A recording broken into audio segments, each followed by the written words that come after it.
They found them in the garden at dawn.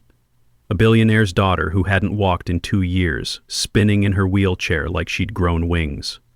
A black chauffeur, the one everyone pretended didn't exist, moving with the grace of someone who'd once commanded different stages. The security footage would later show everything. The music, the moment she laughed for the first time since the accident, the look on her father's face when he realized his 9-year-old daughter had been saved by the man he'd spent 3 years trying to erase. What happens when those society deems worthless possess the very thing money cannot buy, the power to heal a broken spirit. Marcus Thompson moved through the Harrison estate like a shadow cast by wealth itself. His 6'2" frame somehow compressed into something smaller, something that wouldn't disturb the carefully orchestrated symphony of privilege. His uniform, a simple black suit purchased 3 years ago from a discount store in the Bronx, bore the invisible weight of 1,000 dismissive glances. Each morning he pressed it with the same meticulous care his mother had taught him 40 years ago in Detroit, back when she still believed that dignity could be worn like armor against a world determined to strip it away. His hands, scarred from a decade of construction work before he found steadier employment behind a wheel, gripped the steering wheel with the controlled grace of someone who had learned that even the smallest gesture could be misinterpreted as defiance. The leather wallet in his breast pocket held exactly 3 things: a driver's license, $43 in worn bills, and a folded piece of paper so creased it had begun to separate at the seams. He never looked at the paper anymore, but his fingers found it sometimes during the long waits outside board meetings, tracing its edges like a rosary.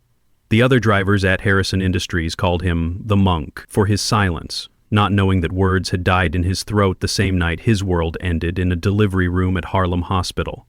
They saw only what he allowed them to see: a middle-aged black man who arrived 15 minutes early and left 15 minutes late, who never complained about the 12-hour shifts, or the way certain passengers deliberately left trash in his car to test his response. Inside the Harrison mansion, Isabella sat in her custom wheelchair, a $20,000 piece of engineering that might as well have been a cage. Her hazel eyes, once bright with the mischief of a 7-year-old who believed she could fly if she jumped high enough off her horse, now reflected nothing but the flat gray of November skies. The accident had taken more than her legs. It had stolen the spark that made her Isabella. Her father, Richard Harrison, threw money at the problem like a man trying to put out a fire with champagne. The best doctors, revolutionary treatments, a team of physical therapists who spoke in soothing tones about new possibilities. But Isabella hadn't spoken in 6 months, hadn't smiled in 8, hadn't cried since the day she understood that her legs would never again carry her across a dance floor. Marcus noticed her the way he noticed all broken things, with a recognition that came from being shattered himself. Through his rearview mirror, during the silent drives to her medical appointments, he watched her stare at nothing, her small fingers occasionally twitching to some rhythm only she could hear. He knew that look, had worn it himself for 5 years after Aria died, when music became torture, and his body forgot how to move with anything resembling joy. The distance between the front seat and back might as well have been an ocean, but sometimes, when the afternoon light caught her face just right, he saw himself at 30, standing in an empty apartment, wondering why his heart kept beating when everything that gave it reason had stopped. The damp certificate hidden in his wallet was dated November 15, 2008, the gold seal now faded, but the signature still visible. First place, Professional Latin Division, Apollo Theater Autumn Championship. Marcus Thompson and Aria Williams, the names printed in elegant script that belied the sweat and sacrifice behind them. They had been magnificent that night, moving across the floor like liquid fire, their bodies speaking a language that transcended the boundaries society tried to draw around them. The crowd, initially skeptical of the unknown couple from the Bronx, had risen to their feet by the final measure, applauding not just their technique, but the raw emotion that poured from every movement. Aria, 8 months pregnant and glowing with life, had insisted on watching from the front row despite doctor's orders for bed rest. "I want our baby to feel this," she'd whispered before he took the stage. "To know that their father dances like freedom itself." The trophy sat in their tiny apartment for exactly 6 hours. When Marcus returned from the hospital the next morning, alone in a way that hollowed out his bones, he found it on the kitchen table, beside Aria's prenatal vitamins and the ultrasound photo of their son. The doctors had used words like complications and choices, but all Marcus heard was the silence where his family's laughter should have been. He'd held Arya's hand as the monitors flatlined, felt their son's kicks slow and stop, watched his entire future compress into a single airless moment. The dance world reached out in the weeks that followed. Contracts, condolences, opportunities to channel his grief into art. He answered none of them. How could he explain that his body had forgotten how to move without her, that every song was now a ghost, that the stage felt like a cemetery?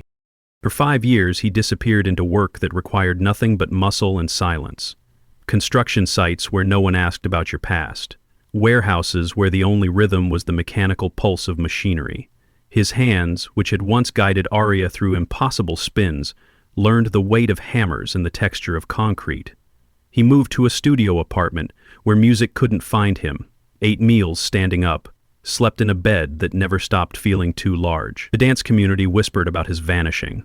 Some said breakdown, others said he'd moved back to Detroit. A few claimed he'd died. In a way, they were all correct. The Marcus Thompson who had commanded stages, who had made judges weep with the honesty of his movement, had been buried with his family in a Queens cemetery on a day when even the sky seemed to mourn.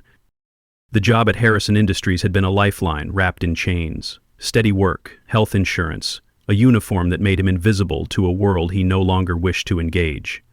The interview had been perfunctory. Richard Harrison himself had barely glanced up from his phone, muttering something about diversity initiatives while his HR director checked boxes on a form. Marcus had stood there, spine straight despite the weight of years, and accepted the position with a simple nod. 3 years of driving entitled executives who complained about traffic while billing $300 an hour, of listening to affairs planned and deals that destroyed livelihoods discussed like weather. He perfected the art of being present but absent, of hearing without listening, of existing in spaces without taking up space. But Isabel Harrison was different. She didn't treat him like furniture or a diversity checkbox. She simply existed in her pain, with a quiet dignity that reminded him of his grandmother, who had lived through Jim Crow with her humanity intact despite every attempt to strip it away.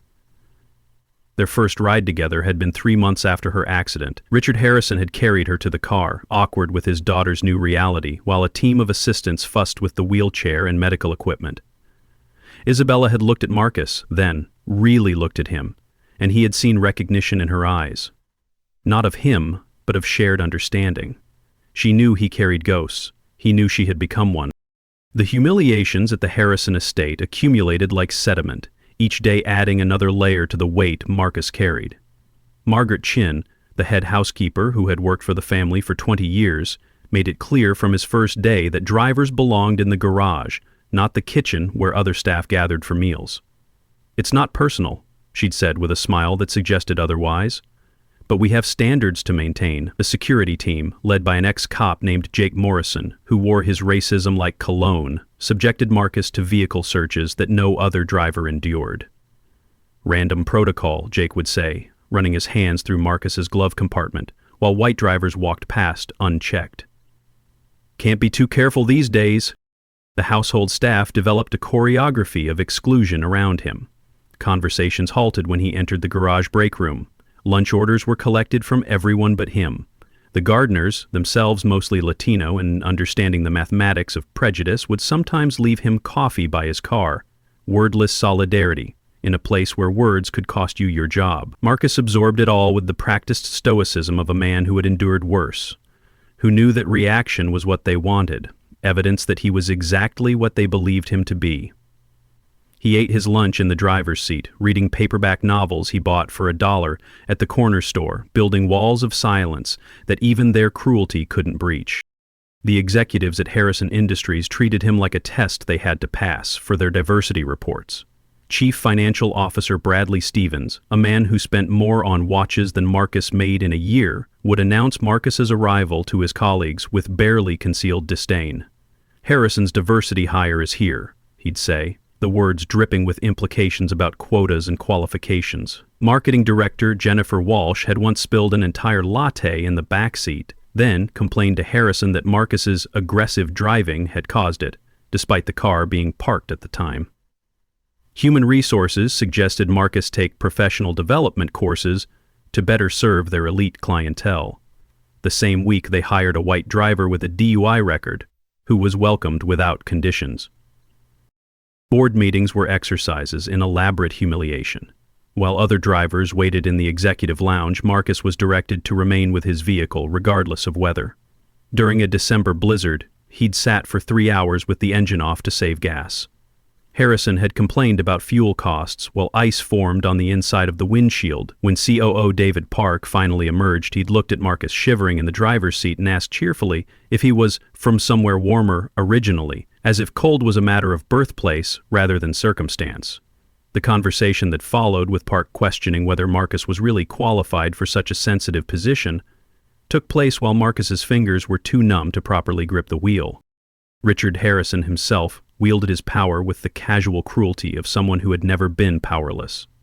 He timed Marcus's routes obsessively, docking pay for delays caused by presidential motorcades or accidents. Events as beyond Marcus's control as the color of his skin. Cameras appeared in the vehicle after 6 months. For insurance purposes, Harrison claimed, though they seemed more interested in recording Marcus than the road. A transportation consultant was brought in to evaluate whether Harrison Industries needed more sophisticated personnel, code so thin it was transparent. During her assessment, the consultant, a blonde woman who spoke about image alignment and brand representation, had asked Marcus about his cultural background and whether he felt comfortable in high-stakes environments. The breaking point arrived, wrapped in pink balloons, and purchased joy at Isabella's 9th birthday party. Marcus watched through the mansion's windows as hired entertainers performed for an audience of empty chairs. The invitations had been sent, RSVPs politely declined, by parents who found Isabella's condition difficult for their children to understand. Isabella sat in her wheelchair, wearing a princess dress that hung loose on her thinning frame, surrounded by presents she wouldn't open and a cake she wouldn't taste. Clowns juggled in desperate silence while her father paced the terrace, phone pressed to his ear, discussing a merger that couldn't wait. The party ended after 45 minutes. Isabella wheeled back to her room by a nurse who didn't notice the tears sliding silently down her charge's face. That night, as Marcus cleaned the car for the next day's indignities, he found a piece of paper tucked into the seat pocket behind the driver's seat. Isabella's handwriting, shaky but determined. "I wish I could disappear like you do in the silence. Maybe then it wouldn't hurt to be invisible." No signature, but Marcus knew. His hands trembled as he held the note, remembering another piece of paper. Another message about pain, too large for words. He sat in the garage until dawn, the note in one hand, and Arya's certificate in the other, wondering when he had become complicit in a child's despair through his own surrender. The resignation letter took 3 drafts. Marcus sat at his kitchen table, the same one where he ate solitary dinners and paid bills that left nothing for dreams, trying to find words professional enough to mask his rage. The first draft had been honest, too honest for a black man who needed references. The second had been apologetic, as if leaving a job that daily diminished him required forgiveness. The third was perfect in its emptiness, thanking Harrison Industries for the opportunity while saying nothing about the cost. He printed it on the good paper he'd bought years ago for resumes that went unread, folded it precisely, placed it in an envelope that would deliver his freedom and his financial destruction in equal measure. But freedom without purpose was just another cage.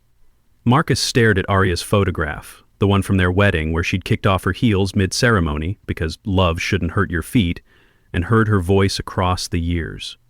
She'd always been the brave one, the one who believed their love could dance past any barrier, who saw music in everything from subway rhythms to heartbeats. "You don't dance for judges or crowds," she'd told him before their first competition. "You dance for everyone who's been told they don't belong on the floor." The memory hit like percussion, shaking something loose in his chest that had been frozen since the night he lost her. His closet held ghosts in garment bags, behind the spare uniforms and winter coat, wrapped in plastic that had yellowed with age, hung the costume from their last performance. Marcus hadn't touched it in 11 years, but his hands found it now, muscle memory navigating past grief to possibility. The fabric still smelled faintly of her perfume and stage lights. In the bottom of the bag, wrapped in tissue paper like a relic, was the speaker they'd used for practice. Small enough to fit in a gym bag powerful enough to fill a room with dreams. His reflection in the bedroom mirror showed a stranger holding remnants of a life interrupted, but something in his eyes had changed. The resignation letter lay on the table, unsigned. Tomorrow demanded a different kind of courage. The plan formed like choreography, each step building on the last until movement became inevitable. Marcus arrived at the estate an hour early, parking in the section of the garden invisible from the main house, but perfect for what he intended. The morning staff wouldn't arrive for another 30 minutes, and Harrison's 7 a.m. Tokyo call was as reliable as sunrise. Marcus had spent 3 years learning the rhythms of this place, understanding when and where a black man could exist without scrutiny. Now he would use that knowledge to crack open a space for something the mansion had never seen. Joy without permission, movement without apology. Dance as revolution in the quiet key of compassion. The speaker connected to his phone with a soft chime that sounded like possibility. Marcus had rebuilt the playlist at 3 a.m., each song chosen for its ability to transcend the distance between who we are and who we remember being. Claire de Lune opened the set, Debussy's notes falling like moonlight on water, gentle enough not to startle but profound enough to transform. Marcus stepped out of the car, his body remembering its language slowly, like words returning after a stroke. His arms found the old positions, his spine lengthened with forgotten pride, his feet whispered across the gravel in patterns that had once made audiences forget to breathe. This wasn't performance, it was archaeology, excavating the dancer buried under years of survival. Isabella appeared at her window like a ghost drawn to light. Marcus saw her, but didn't acknowledge the observation, understanding that some miracles required the pretense of privacy to bloom.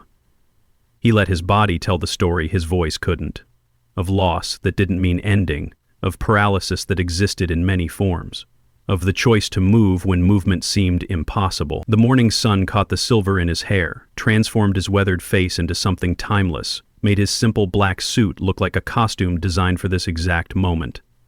Other windows filled with faces, the kitchen staff, the gardeners, even Margaret Chen.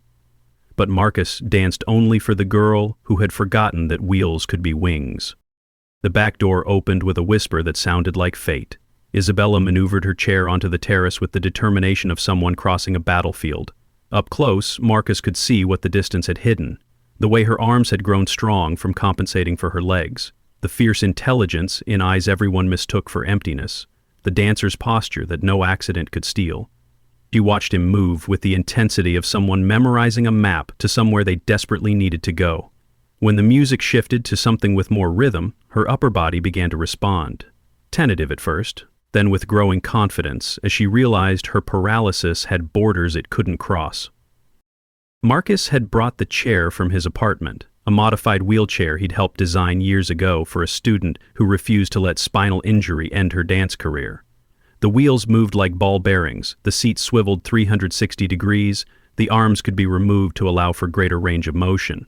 He'd kept it through all his moves, all his attempts to forget, because somewhere in his grief he'd known that dance would find him again, would demand he pay forward what Ario had given him. The knowledge that movement was birthright, not privilege, that rhythm existed in heartbeats and breath, and the courage to continue. "May I have this dance, Miss Isabella?" The words came out formal, old-fashioned, the way his grandmother had taught him to address a lady, regardless of age. Isabella's smile broke across her face like dawn after 11 months of darkness, transforming her from patient to person in the space between heartbeats. Her yes was whispered, but might as well have been shouted for the way it changed the molecular structure of the morning. Marcus showed her how the chair could become an extension rather than a limitation. How her arms could paint stories in the air while the wheels drew patterns on the ground. How dance lived in intention as much as execution. The first spin was tentative, Marcus guiding the chair with the same care he'd once used to guide Aria through their wedding dance. But Isabella was no passive passenger. Her instincts kicked in, her body remembering ballet classes from before, adapting the positions to her new reality. They moved together across the terrace like question and answer, her joy infectious enough to pull music from the very air. The household staff pressed against windows, many openly weeping at the transformation of the ghost child they'd tiptoed around for months. Even Jake Morrison, the security guard who'd made Marcus's life a study in small humiliations, stood frozen by the gate, his hand over his mouth as if to hold back words that might break the spell. Richard Harrison's arrival shattered the morning like a brick through stained glass.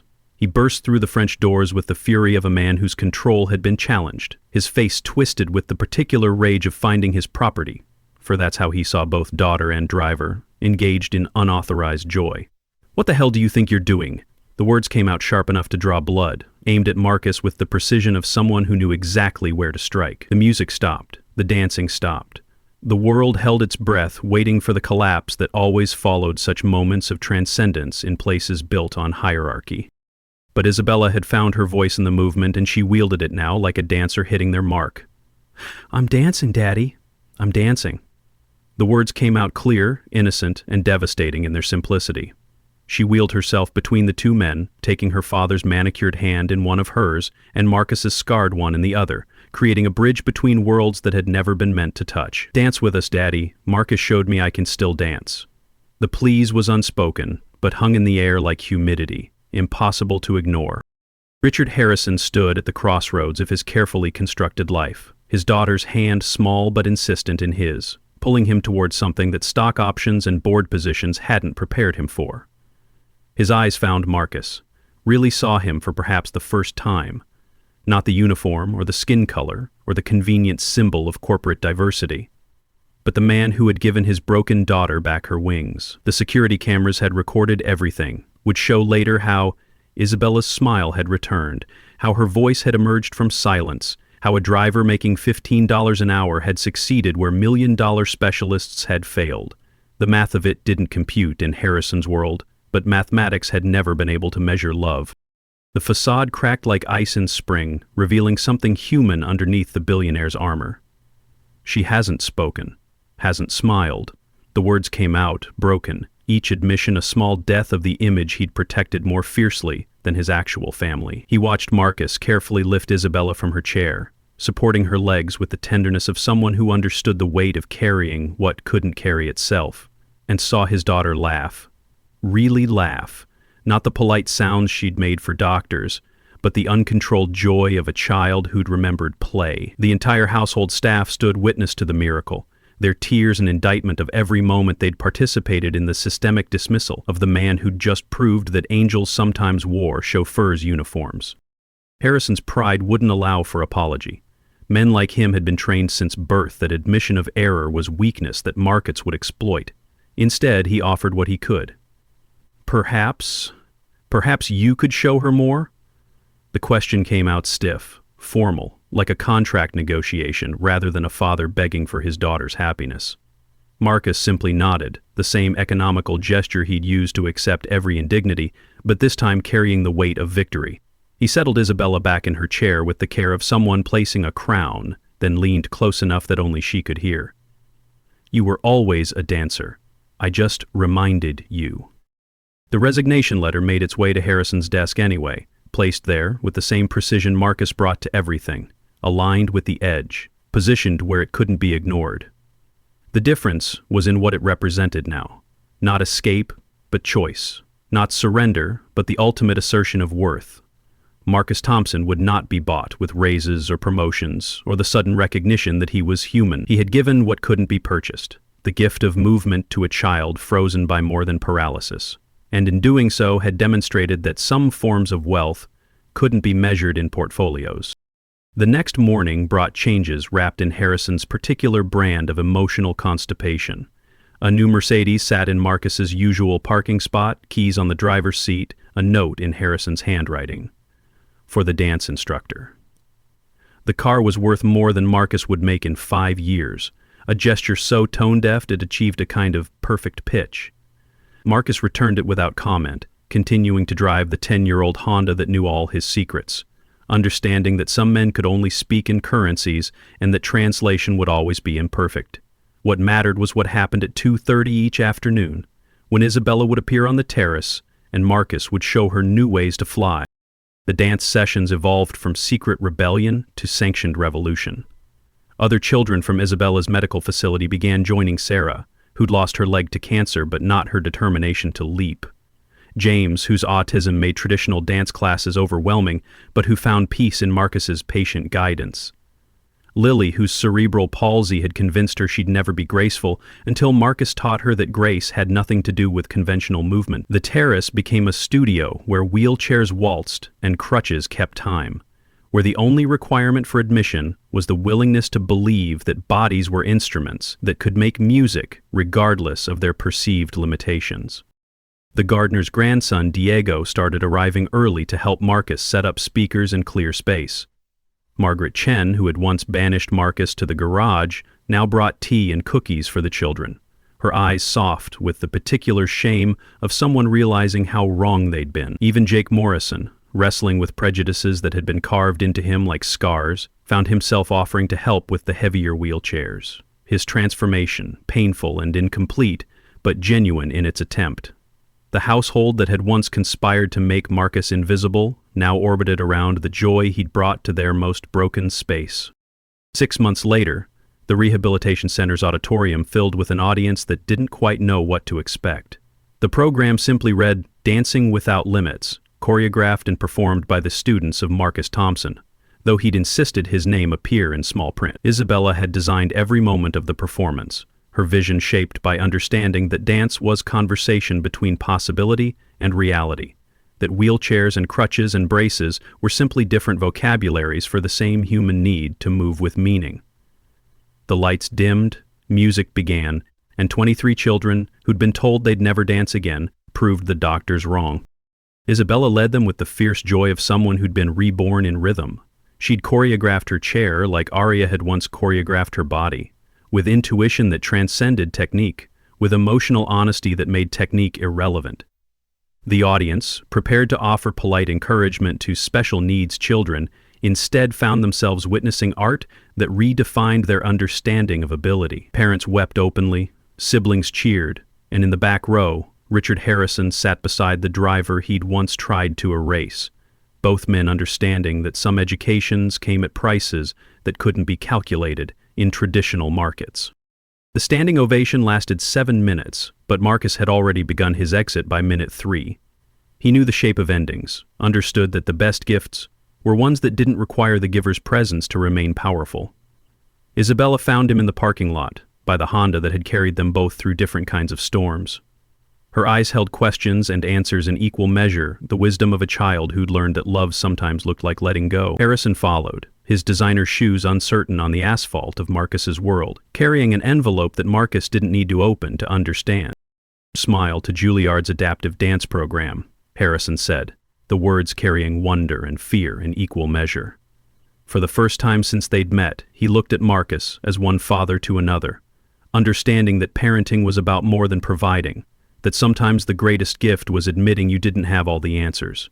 Marcus smiled, the expression transforming his weathered face into something almost young. "She'll get in," he said with the certainty of someone who'd spent 3 years learning to recognize dancers. Dancers recognize dancers, no matter what form they take. The goodbye was in the engine starting, in the way Isabella pressed her hand to the window as Marcus pulled away. In the dance they continued without music or movement. Harrison would increase his donations to adaptive dance programs by $3 million the next month. But he'd never mention Marcus by name, understanding finally that some gifts were diminished by recognition. Isabella would go on to not just attend Juilliard, but to revolutionize their understanding of what dance could be. She would think of Marcus every time she moved, carrying his lesson that the most profound rebellions happened in quiet moments, when someone decided to see beauty where the world saw only brokenness. Marcus drove back to the Bronx through streets that looked the same but felt different, his body remembering, not just how to dance, but why. Aria's presence filled the car like perfume, her laugh echoing in the engine's hum, her approval warming him like stage lights. He would never return to competitive dance. That chapter had closed with her last breath. But he would find other terrace, other children who'd forgotten they could fly. The certificate in his wallet had new company now, a photo Isabella had given him, showing the two of them mid-spin, her face alight with joy that no accident could steal, his hands steady with the knowledge that some forms of healing happened when you taught others to dance through their devastation. The traffic light turned red at the intersection where he'd first driven Isabella to therapy. that silent girl who'd reminded him of his own frozen years. Marcus stopped, but his fingers tapped the steering wheel to a rhythm only he could hear. Or maybe not only him. Maybe every car held someone dancing internally, waiting for permission to let it show. Maybe the whole world was a dance floor, disguised as ordinary pavement, waiting for someone brave enough to take the first step. He thought of Aria, of Isabella, of all the children who'd learned that wheelchairs could waltz, and amended his earlier thoughts. Sometimes the most profound gifts weren't about letting go at all. Sometimes they were about holding on. To rhythm, to hope, to the belief that movement was birthright and music lived in the space between heartbeats, available to anyone who remembered how to listen. True grace isn't measured by the elegance of our steps, but by our willingness to dance with those who've forgotten the music. In a world quick to judge by appearances, sometimes the most profound love comes from those we've trained ourselves not to see. The security cameras at the Harrison estate still hold the footage of that first morning, when a driver making minimum wage gave a billionaire's daughter something money couldn't buy, the knowledge that she could still fly. But the real miracle wasn't in the movement itself. It was in the quiet courage of a man who chose to dance again despite having every reason to remain frozen, who understood that healing happened not in isolation, but in the moments when we risk our own carefully constructed walls to help another person find their wings. Some battles are won not with power or position, but with the simple dignity of showing up, speaking truth through movement, and proving that love is the only currency that multiplies when divided. When did you last dance with someone who believed they couldn't? In a world that measures worth by conventional metrics, have you ever considered that the greatest gifts might come from those we've trained ourselves to overlook?